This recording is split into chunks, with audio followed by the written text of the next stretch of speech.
Hello everybody, welcome back to my channel Shabista Nafees पर। आज मैं आप लोगों के लिए लेकर आई हूँ मेटरनिक का युग और उसकी प्रणाली।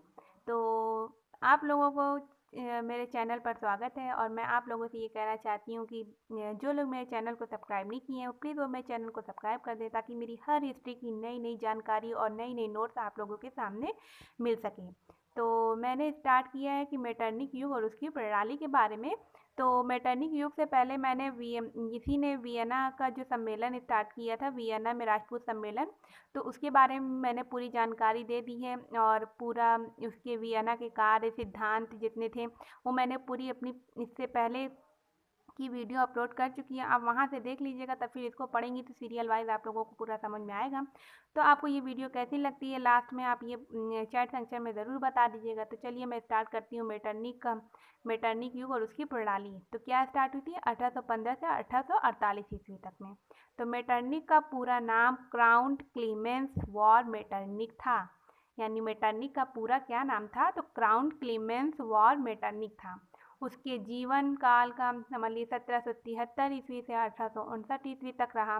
वो बाद में 1815 और 1815 ईस्वी में ऑस्ट्रिया का प्रधानमंत्री पर नियुक्त हुआ था। लेकिन यहाँ पे ये भी एक बात पता चल जाती है, वो ऑस्ट्रिया का प्रधानमंत्री था और वो कब नियुक्त हुआ था, तो 1815 ईस्वी में।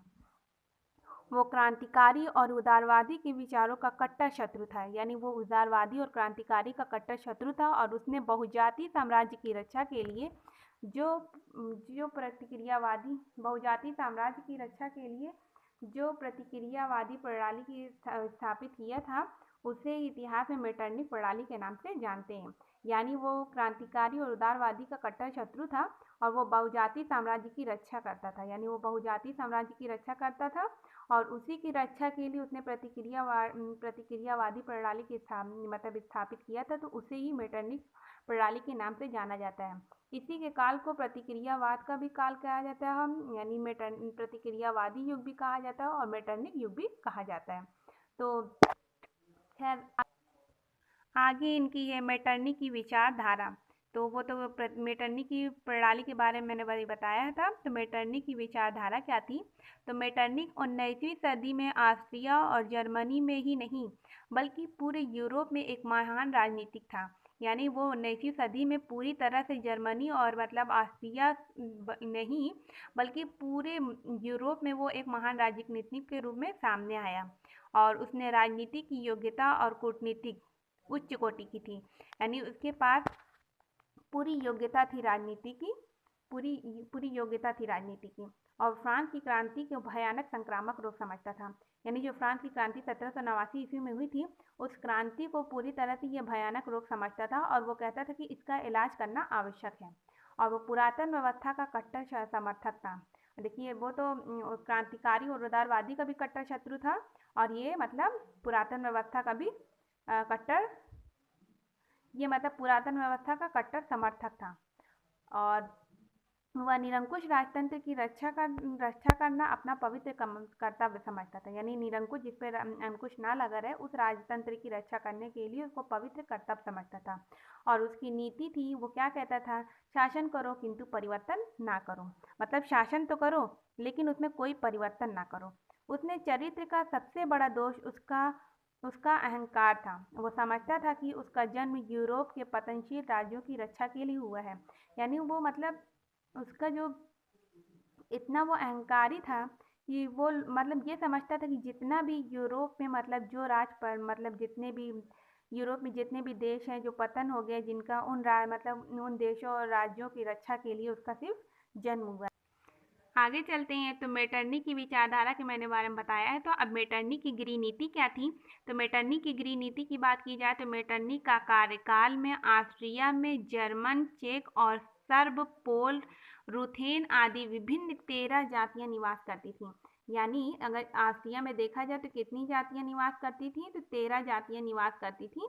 और वो 13 जातियों में से जैसे कि जर्मन, चेक, सर्ब, पोल, रूथेन आदि ये मिलकर सब मिला उला के 13 जातियां निवास करती थी। और देश के अधिकांश भूमि व संपत्ति पर विशेषाधिकार वर्ग का अधिकार था।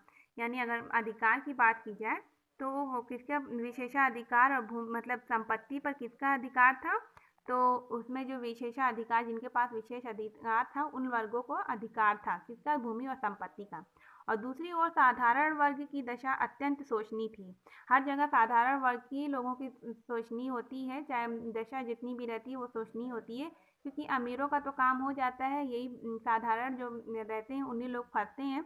तो उनकी स्थिति बहुत ही शोचनीय थी। उन्हें कृषि उपज का अधिकांश भाग कर के रूप में दिया जाता था। अगर राजा का कोई भी कार्य अगर संकट में पड़ जाता है, उसकी मतलब राजकोष में कम कम हो जाता है, तो वो डायरेक्ट आम जनता से कर के रूप में लेने लगती है। तो वही हाल यहाँ पे भी थी। जो कृषि की उपज का अधिकांश भाग, यानी कृषि का जो उपज रहता था उसका अधिकांश भाग कर के रूप में उसको देना पड़ता था।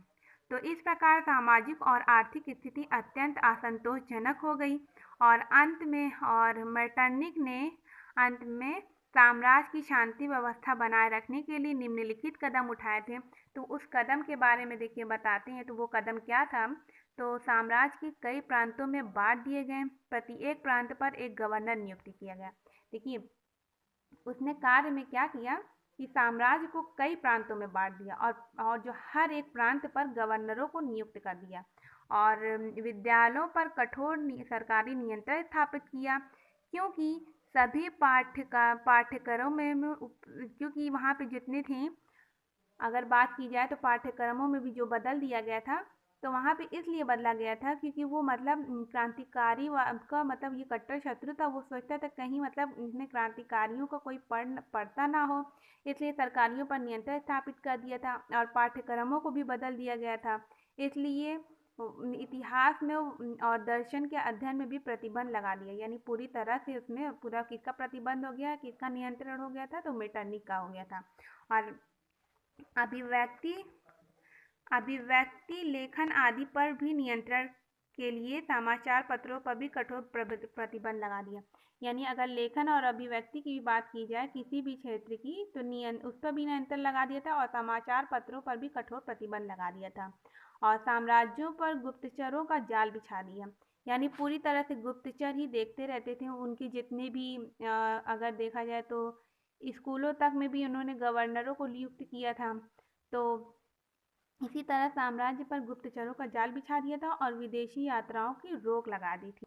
आगे है ऑस्ट्रिया की सीमा पर सैनिकों की नियुक्ति किया गया, यानी ऑस्ट्रिया की जो सीमा थी उसमें मतलब सैनिकों की नियुक्ति की गई, जिससे वो राष्ट्रीयों के समर्थकों वालों व्यक्तियों प्रवेश ना हो सके। यानी राष्ट्रीय और क्रांतिकारी जो थे समर्थक, जो राष्ट्रीय के समर्थक थे, वो मतलब वो व्यक्ति प्रवेश ना कर सके उस सीमा से। तो इसलिए उसने एक मतलब सैनिक नियुक्त कर दिया गया, सैनिकों को वहाँ पर पूरी तरह से लगा दिया गया था, जिससे वहाँ पे राष्ट्रीय व्यक्तियों की मतलब राष्ट्रीय समर्थक वाले व्यक्तियों प्रवेश ना कर सकें।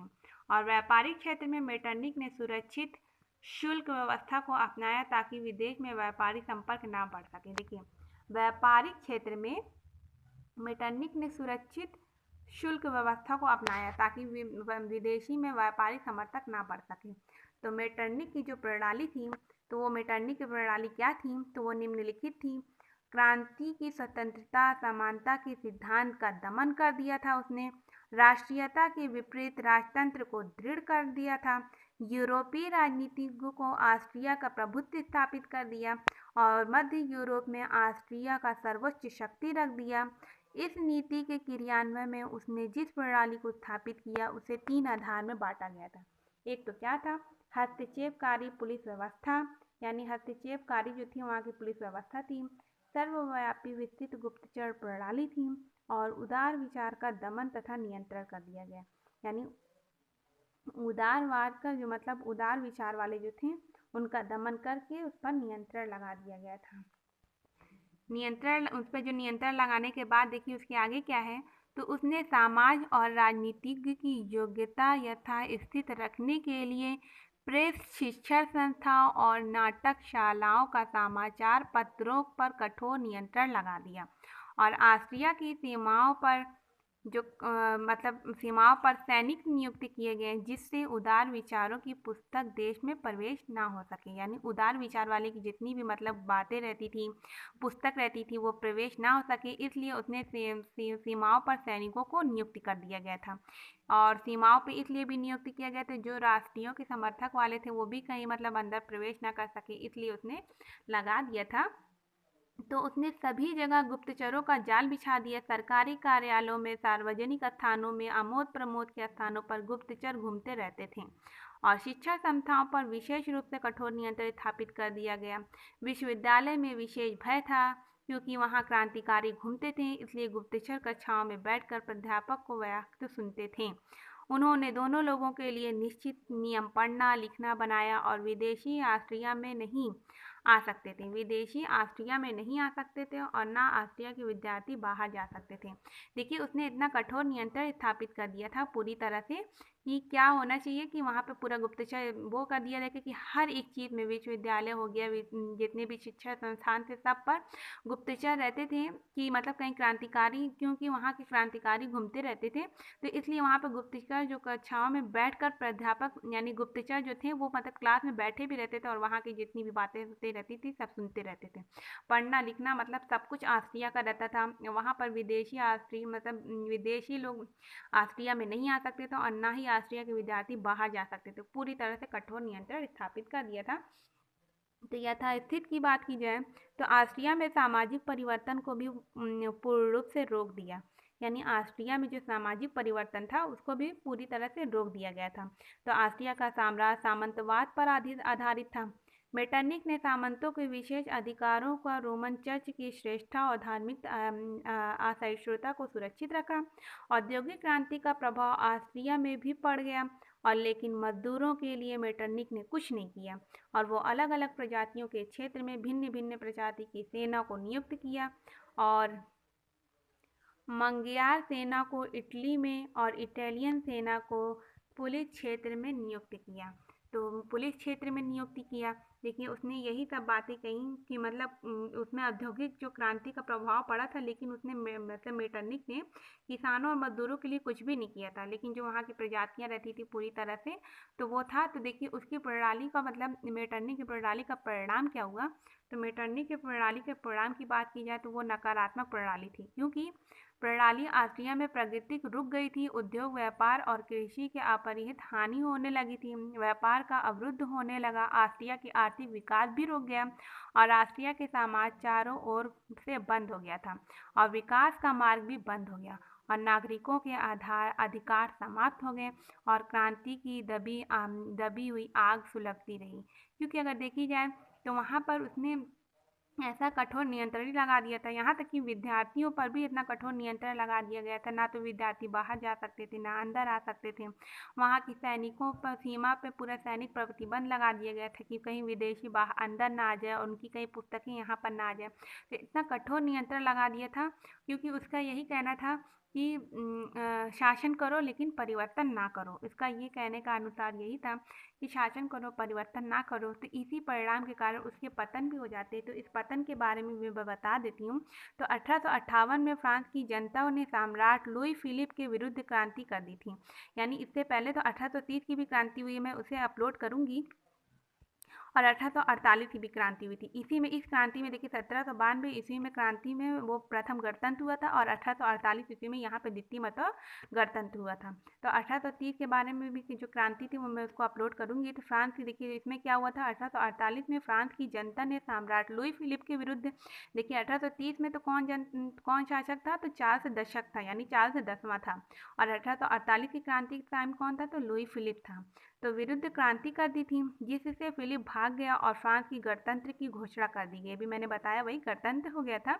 इस समाचार को सुनकर सुनकर वहाँ की जो जनता थी उसमें उत्साह बढ़ गया, और 13 मार्च 1848 में मेटरनिक के विरुद्ध एक वियना में क्रांति कर दी, और क्रांतिकारी ने मेटरनिक की महल को घेर लिया और वहाँ की नारेबाजी आरंभ कर दी। मेटरनिक त्यागपत्र दो, मेटरनिक का नाश हो। इसने वहाँ पे एक नारा देने लगा था। वो नारा क्या था, तो मेटरनिक त्यागपत्र दो, मेटरनिक का नाश हो। देखिए, जब क्रांति होती है तो जहाँ की दूसरे देश में भी उसका असर पड़ने लगता है। तो जो क्रांति हुई थी पूरी तरह से फ्रांस, उसकी बात की जाए तो 1848 का, तो उसका असर वियना में भी पड़ा था। तो वियना में जो एक तो मेटरनिक ने पूरी तरह से कठोर नियंत्रण लगा दिया था। तो उसी क्रांति के कारण 13 मार्च को इसने भी एक विरुद्ध वियना में एक क्रांति कर दी थी। तो उस क्रांति में यही नारेबाजी की गई थी कि मेटरनिक त्यागपत्र दो और मेटरनिक का नाश हो। मेटरनिक ने परिस्थितियों को पहचानते हुए कहा कि मैं एक बूढ़ा हकीम हूँ, मैं साध्य और असाध्य बीमारियों का अंतर जानता हूँ। ये बीमारी प्राणघात है। यानी जो ये क्रांति के बारे में कहा जा रहा है कि ये मतलब ऐसी क्रांति है कि इससे मतलब अंत हो ही जाएगा। तो उसने तुरंत चांसलर का पद त्याग करके इंग्लैंड भाग गया। यानी अगर उसने पूरी तरह से पद को पूरी तरह से त्याग कर दिया, क्योंकि उसको पता था कि अब मेरी हार होने वाली है और अगर मैं सामने मिल भी गया तो ये लोग मुझे छोड़ेंगे नहीं। तो इसलिए उसने चांसलर का जो मतलब प्रधानमंत्री था, तो 1848 ईस्वी में इसने ये पद त्याग दिया और इंग्लैंड भाग गया था। तो केटेबली ने कहा है अपने युग का शिकार एवं कैदी था। यानी अगर ये देखा जाए तो ये अपने युग का शिकार एवं कैदी था, क्योंकि ये आया, सब कुछ किया, नियंत्रण किया था, जितना नियंत्रण किया, सैनिक प्रतिबंध लगाया, गुप्तचर पूरा जाल बिछा दिया कि ताकि पूरे विद्यार्थियों का नियंत्रण हो सके, सब कुछ किया। वो मतलब एक शिकारी की तरह आया, सब कुछ किया और वहाँ से कैदियों की तरह भाग गया, क्योंकि यहाँ पर वो यहाँ से भाग के इंग्लैंड चला गया था। तो केटेबली ने इसीलिए कहा है वो अपने युग का शिकार और कैदी था। तो उम्मीद करती हूँ आपको पूरी वीडियो सही लगी होगी, अच्छी लगी होगी। तो मिलते हैं 1827 की क्रांति में, तब तक के लिए बाय बाय।